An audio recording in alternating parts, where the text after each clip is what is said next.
शेतकऱ्यांना सरसकट कर्जमाफी द्यावी, ऊस बिलाची थकबाकी तात्काळ अदा करावी आणि कृषी वीज पुरवठा सुरळीत करावा. अन्यथा 9 जून रोजी नगर मनमाड महामार्गावर रास्ता रोको आंदोलन करण्यात येईल असा इशारा शिवसेना शेतकरी सेनेच्या वतीने देण्यात आलाय. याबाबतचं निवेदन प्रदेश उपाध्यक्ष रवींद्र मोरे यांच्या नेतृत्वाखाली राहुरी तहसीलदारांना देण्यात आलं. निवेदनात म्हटलं आहे की राज्यातील शेतकरी गेल्या अनेक वर्षापासून आर्थिक संकटाचा सामना करत आहेत. शेती उत्पादनाचा वाढलेला खर्च, नैसर्गिक आपत्ती, अपुरा वीज पुरवठा आणि शेतीमालाला मिळणारा कमी बाजारभाव यामुळे शेतकरी अडचणीत सापडलाय. ऊस, कापूस, सोयाबीन तसेच अन्य पिकांना उत्पादन खर्चाच्या तुलनेत योग्य दर मिळत नसल्याने शेतकऱ्यांचं मोठं आर्थिक नुकसान झालं आहे.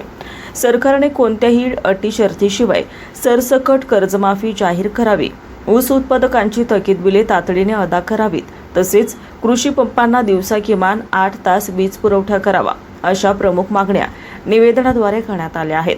दरम्यान 9 जूनपर्यंत मागण्यांवर सकारात्मक निर्णय न झाल्यास सकाळी 10 वाजता राहुरी येथील बाजार समितीसमोर नगर मनमाड महामार्गावर रास्ता रोको आंदोलन करण्यात येईल असा इशारा निवेदनात देण्यात आलाय. यावेळी जिल्हाध्यक्ष राजेंद्र लोंढे, बाळासाहेब जाधव, सचिन करपे, सुनील आढाव, सुनील इंगळे, सुभाष वणे, अनिकेत कुलकर्णी, अशोक तनपुरे, शिवराम कडू, किशोर वराळे, जालिंदर मुसमाडे, सुधाकर कराळे, आनंद वणे, अनिल मोरे, निलेश आढाव, नितीन झुगे, सचिन मस्के, किशोर गाडे, प्रवीण हरीशचंद्रे, सचिन पवार आदी उपस्थित होते. निवडणुकीपूर्वी या राज्याचे मुख्यमंत्री देवेंद्रजी फडणवीस साहेबांनी शेतकऱ्यांना आश्वासन दिलं होतं की 7/12 कोरा कोरा कोरा कोरा करू, पण आता 7/12 कोरा होताना काही दिसत नाही. शेतकरी अतिशय अडचणीत आहे. शेतकऱ्याच्या कुठल्याही शेतीमालाला बाजारभाव मिळत नाही आणि एकीकडे बाजारभाव मिळतही नाही आणि ज्या ठिकाणी थोडेफार पैसे मिळतात त्या ठिकाणी साखरेला निर्यात बंदी केली, कापसाच्या गाठी आयात केल्या, सोयाबीनला भाव मिळत नाही. मग अशा शेतकऱ्यांनी करायचं काय? आणि उरलं सुरलं शेतीसाठी 8 तास लाईट दिली तर ती 8 तास ऐवजी 4च तास मिळून राहिली. मग शेतकऱ्यांनी पुढे प्रश्न पडलाय का पैसे आणायचे कुठून? पैसे येणार कुठून?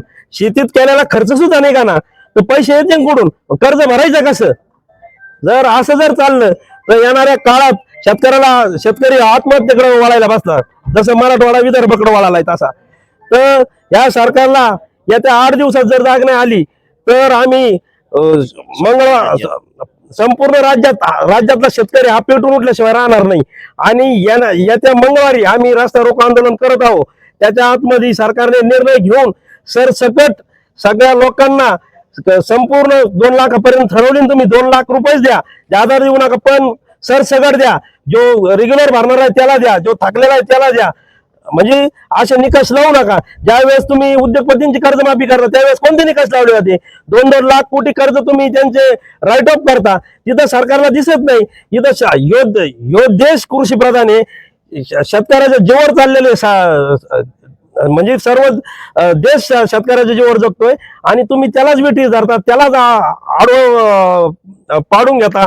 मग अशा शेतकरी हा रासातळाला चाललेला आहे. आणि येत्या काळात, येत्या 8-10 दिवसात जर ही कर्जमाफी सरसकट झाली नाही तर शेतकरी रस्त्यावर उतरल्याशिवाय राहणार नाही. तुम्ही बघितलं असेल कांद्याचे भाव, कांदे अक्षरशः फेकून दिले. 800 रुपये, 700 रुपये, 5 रुपये किलो, 50 पैसे किलो, 5 रुपये किलो कांद्याचे लिलाव झाले. मग हे दिसत नाही का सरकारला कुठं? ज्यावेळेस आमच्या शेतीमालाला भाव मिळतो त्यावेळेस निर्यात बंदी करायची, आयात करायचा माल. मग ही एकीकडे म्हणजे एकीकडे शेतकऱ्यांवर एका प्रकारे तुम्ही समजा अधिकार गाजून शेतकऱ्याला विटे धरल्यासारखं आहे. खताचे भाव बघितले असेल, मजुरी बघितली असेल, म्हणून शेतकरी कुठल्याही प्रकारे शेतकरी खूप अडचणीत आहे. आणि शेतकरी आता तुम्ही जे निकष आणि नियम लावले ना याच्यात 10% सुद्धा शेतकरी बसत नाही. आणि जर तुम्हाला म्हणजे शेतकऱ्याला यांना ही कर्जमाफी द्यायचीच नाही म्हणून त्यांनी इतक्या जाचकाठी लावलेल्या आहे. या जाचकाठीच्या विरोधात शेतकरी सेना रस्त्यावर उतरल्याशिवाय राहणार नाही आणि राज्यातला शेतकरी पेटून उठल्याशिवाय राहणार नाही.